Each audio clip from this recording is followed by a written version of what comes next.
Now my cast iron skillets are probably my most used and by far favorite tool in my kitchen, but after a while they get pretty dirty, and as you can see I have quite a lot of them. So every now and again I like to take a day where I just get to scrub them all down and clean them all off, as well as re-season them and give them more of a non-stick coating. Now a lot of people are intimidated by cast iron just because they feel as if it's really difficult with the upkeep, but in reality it's really not that difficult, and it's honestly easier than a conventional non-stick skillet. And it'll probably last you your entire life, so that's a bonus. Now here I am just doing an initial scrub down just to get as much of the food particles off as I can, or any really loose bits. I like to start off with some vinegar and baking soda and give it a good scrub down with a copper brush, or really just anything that'll get really in there and enough friction to pull anything off. Now I'm going to actually show you two different ways that I like to clean my cast iron. One of them is going to be more of a day-to-day maintenance, and the other one's going to be where I'm going to throw it into a self-cleaning oven and tear it down to its original silver shiny self before any type of seasoning has been put on it. And when I say seasoning, what I'm talking about is the oil you'll see me rub it down with. It's what gives it its non-stick abilities. Now what you can see me do here is I take it right out of the sink after I'm done scrubbing it down really well, and I'm going to put it right over the burner because I want to dry it off as soon as possible. Cast iron is a very porous metal, means there's a lot of dimples in it, and those dimples just love to hold on to water. And when they hold on to water and you let them out in the air, what'll happen is it'll almost start rusting immediately. So if I were to just leave that on the side, after a while you would start seeing almost like a reddish color cover over it, and that's just the rust. So here I'm going to start off by putting it in a self-cleaning oven. Now I can let the self-cleaning oven run for anywhere between 3 to 5 hours. Because they're just pans that I'm cleaning off, I'm going to put it on its lowest time, which is at 3 hours.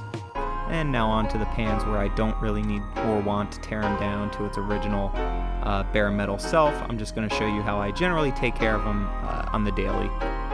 Now I'm going to pretty much do what I did before, where I'm going to scrub it down as best I can, take off as much as possible, and then put it over the burner because, again, I don't want it to be wet for that long, otherwise you'll start to have rust form.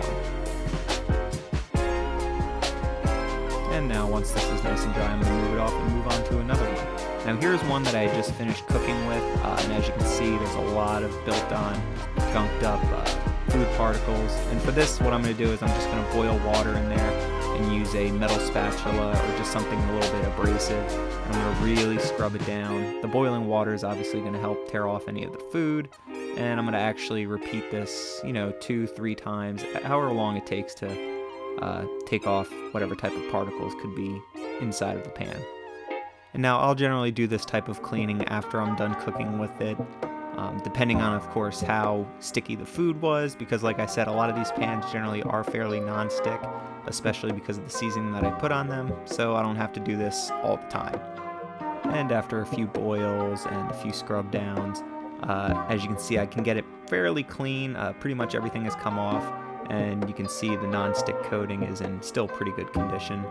But like always, I'm going to actually go around the entire pan, including the bottom. The bottom can be neglected a lot of times, and that's where you'll get a lot of the rusting, but you just want to make sure you hit it as well as you did the inside. Now I'm going to actually move on to the seasoning portion of this. And here I'm going to use avocado oil. The reason I'm using avocado oil is because it's actually the highest smoke point oil, means it can get really hot without burning or causing too much smoke. And what I'm going to do is I'm going to pour a very tiny bit in the pan and rub it all around, including the handle, including the back side of it, because you want all of it covered in oil, otherwise you'll get rust spots wherever you don't put the oil.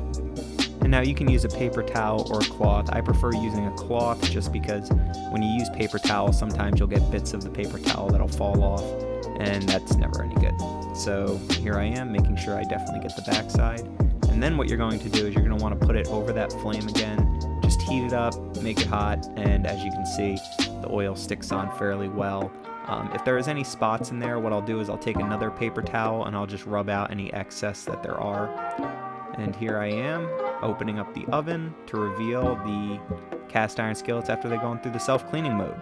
And what you see on top is actually all the ash. The reason I wanted to put these through the oven, through its self-cleaning mode, is because I've ended up with a lot of buildup of that seasoning and they just didn't look that good. So I thought it was time to bring them down to their bare metal and just start over with the seasoning.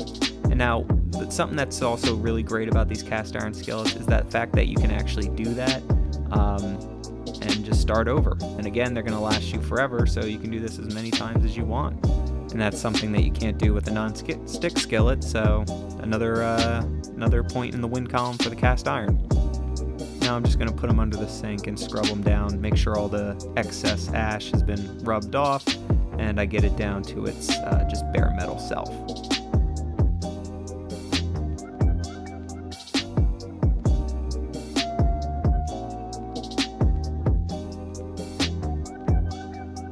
And just look at that, I mean, it's just beautiful. Nice and shiny, ready for a good coat of oil.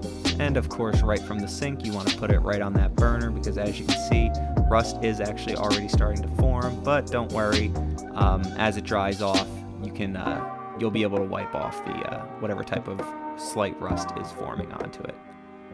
But you want to do both sides, make sure everything is dried off nice and well. I'll even use a paper towel just to speed it up.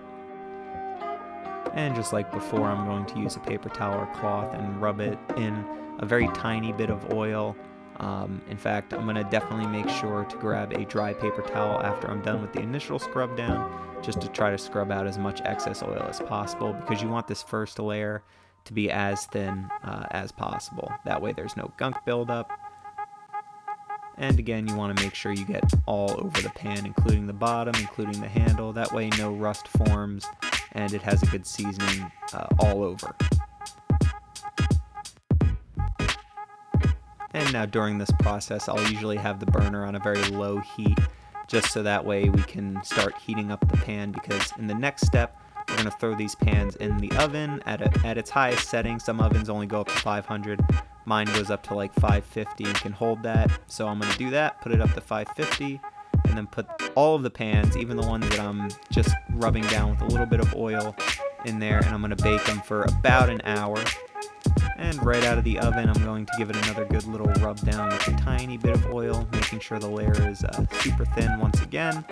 And this will ensure that it has a really good non-stick coating, and it'll be ready to use pretty much right after this.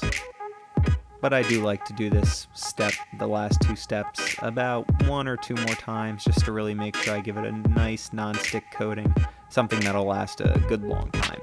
And really, it's just that easy. I mean, cast iron is nothing to be intimidated about. If you treat it, fairly well, it'll last you your lifetime and then probably your kids' lifetime.